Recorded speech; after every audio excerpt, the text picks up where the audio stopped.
The bustling terminal of Phoenix Sky Harbor Airport buzzed with anticipation. Travelers scurrying to their gates, announcements echoing overhead, and the scent of coffee mingling with the sterile air. Among the crowd, a tall young man with an unmistakable last name moved with quiet confidence, his presence drawing subtle yet undeniable attention. Baron Trump, clad in a gray hoodie and jeans, stood in line at the boarding gate for a routine flight to Los Angeles.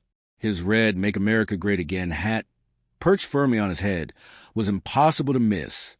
Some passengers whispered to each other, nudging their companions, while others shot disapproving glances. A group of teenagers stood a few feet away, giggling nervously as they snapped pictures from behind their phones. Baron, accustomed to the stares and murmurs, remained unfazed. He adjusted the strap of his carry-on bag, his expression composed, his posture relaxed. As he stepped forward in line, a middle-aged woman behind him muttered just loud enough for him to hear. Unbelievable. Baron turned slightly, meeting her gaze with polite, almost knowing smile. He didn't say a word, but his calm demeanor spoke volumes. He had faced this kind of reaction before and likely would again. The boarding announcement crackled through the speakers. Baron picked up his bag and moved forward, handing his ticket to the gate agent, who barely glanced at him as she scanned it. He proceeded down the jet bridge, stepping onto the plane with the ease of someone accustomed to travel. Inside the aircraft, passengers settled into their seats, tucking bags into overhead compartments and adjusting their seat belts. Baron found his seat near the window, placed his carry-on in the overhead bin, and lowered himself into the chair. The hum of conversation filled the cabin, but a subtle tension hung in the air, almost imperceptible yet undeniably present. A flight attendant approached, a woman in her early 40s with a no-nonsense demeanor. Her sharp gaze scanned the passengers, as if assessing the energy of the flight. When her eyes landed on Baron, they lingered. She took a step closer and leaned in slightly. "Excuse me, sir," she said, her tone calm but firm. "Would you mind removing your hat during the flight?" Baron looked up, mildly surprised but not offended. "Is it against the rules?" he asked, his voice even. She hesitated. "No, it's not a rule," she admitted, glancing around as if gauging the reactions of nearby passengers. "But it might make some people uncomfortable. We want everyone to have a pleasant flight." Baron tilted his head slightly, considering her words. "I'm sorry if it bothers anyone," he said finally, his tone polite yet unwavering. "But this is just a hat. It represents what I believe in. I'm not trying to upset anyone." The flight attendant's expression tightened. "I understand, but I'm asking you as a courtesy. We don't want any disruptions." Passengers within earshot subtly leaned in, pretending not to eavesdrop, but clearly intrigued by the conversation. The tension thickened. Baron's posture remained relaxed, his gaze steady. "I'm not causing a disruption," he said evenly. "I'm just sitting here, wearing a hat."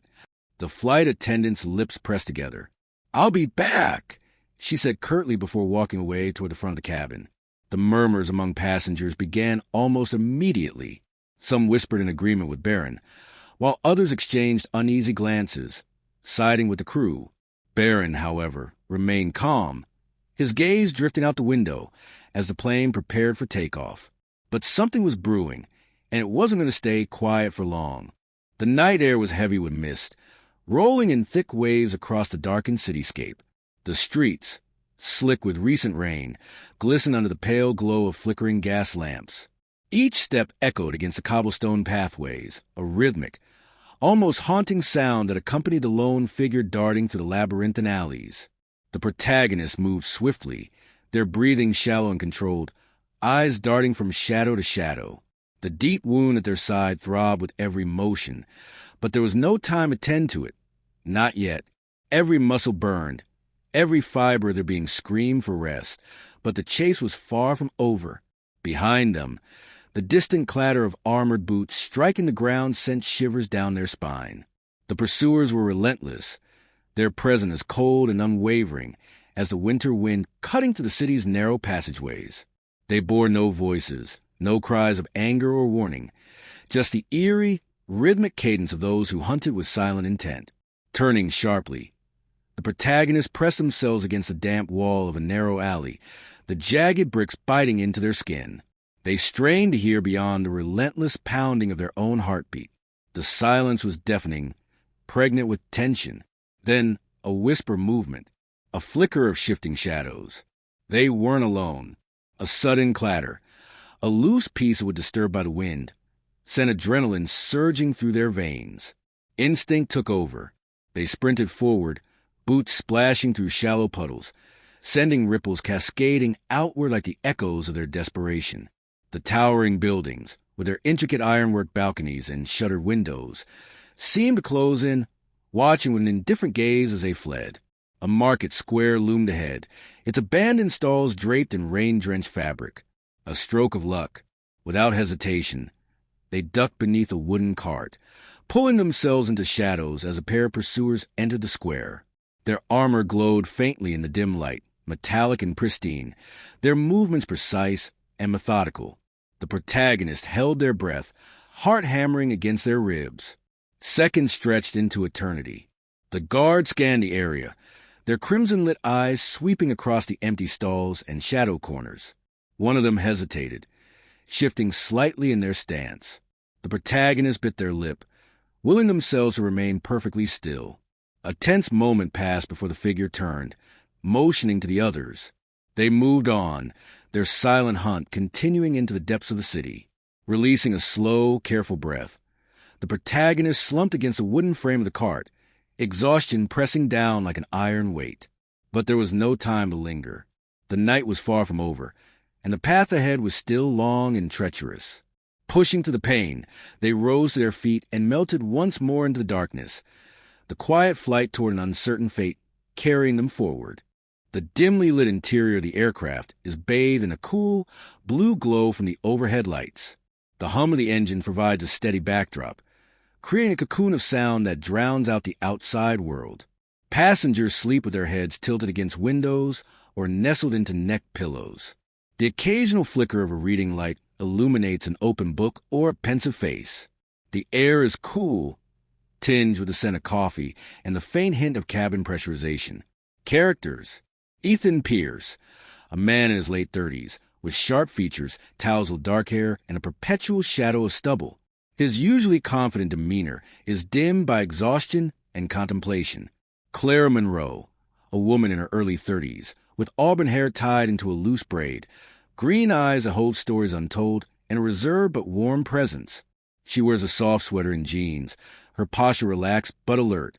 Flight attendant, minor role polite, but weary woman in uniform, briefly interacting with them. Action: Ethan and Clara sit side by side, their seats slightly reclined. The seatbelt sign is off, and most of the passengers are asleep. Clara watches the faint glimmer of city lights far below through the window, her breath lightly fogging the glass. Ethan shifts in his seat, running a hand through his hair, exhaling softly. Dialogue: Ethan, softly, breaking the silence. You ever think about how many people we pass by in our lives? Strangers we'll never see again. Clara, turning to him, intrigued more than I can count. Why? Ethan, gazing ahead, voice lower. I wonder if any of them were meant to stay. If I missed something important because I wasn't paying attention. Clara, watching him, sensing something deeper beneath his words. Maybe some people are meant to pass through, to teach us something in the moment, and others they stay. Ethan chuckles softly, shaking his head. You sound so sure of that. Clara, smiling faintly, not sure, just hopeful. A slight turbulence shakes the plane, and Clara instinctively grips the armrest. Ethan notices, his fingers brushing hers in an unspoken reassurance. Their eyes meet, something unguarded passing between them in the hush of the night flight. The flight attendant approaches, offering them drinks in a hushed tone. Ethan waves her off politely, and Clara requests a cup of tea. The momentary interruption dissipates the intimacy of their exchange, but the lingering tension remains. Clara takes a sip of her tea, the warmth spreading through her fingers. Ethan watches her, his mind wrestling with unspoken thoughts. Ethan, finally, hesitant Clara, there's something The pilot's voice suddenly crackles over the intercom, announcing their estimated arrival time. The moment slips away like sand through fingers. Clara tilts her head, waiting for him to continue. But Ethan simply exhales, shaking his head with a quiet chuckle. Clara, softly, studying him. Another time, then? Ethan, meeting her gaze, a small, rueful smile on his lips. Yeah, another time. The camera lingers on them as the plane continues its silent trek across the sky. Two souls suspended in time, bound by the unspoken words between them. The aircraft hums softly as it glides through the dense, moonlit clouds. Inside, the atmosphere is tense yet strangely serene. The journey is nearing its end, but an eerie quiet has settled over the passengers, as if they all sense the impending moment of truth. End. Private jet night. The dim lighting inside the cabin casts elongated shadows across the plush seats. The hum of the engines is steady, punctuated only by the occasional rustle of shifting passengers. Outside, the view is swallowed by the endless expanse of darkness, with only occasional glimmers of city lights far below. Nina sits near the window, her fingers tapping absently against the armrest.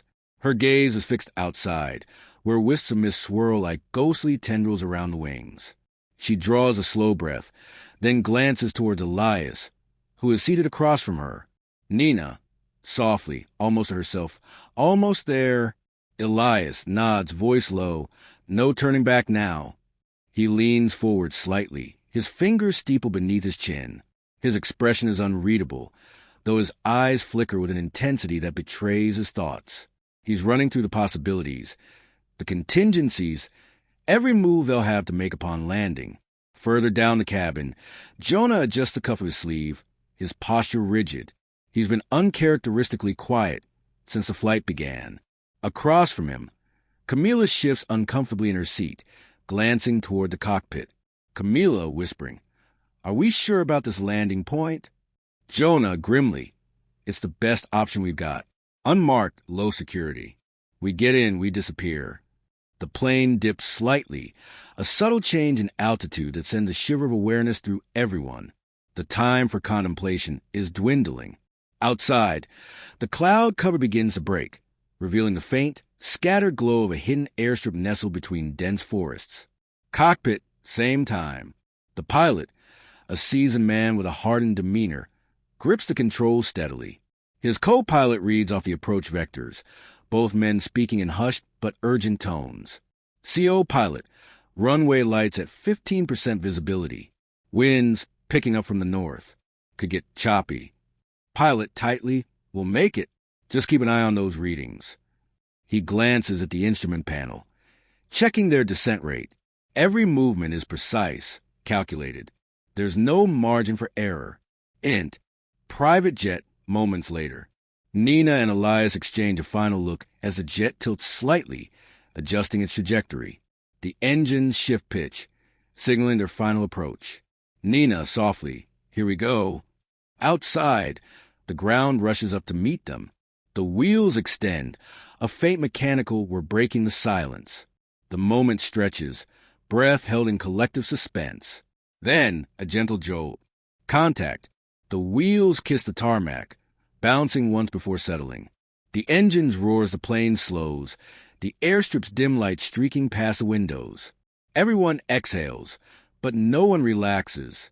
The descent was only the beginning. The real journey starts now.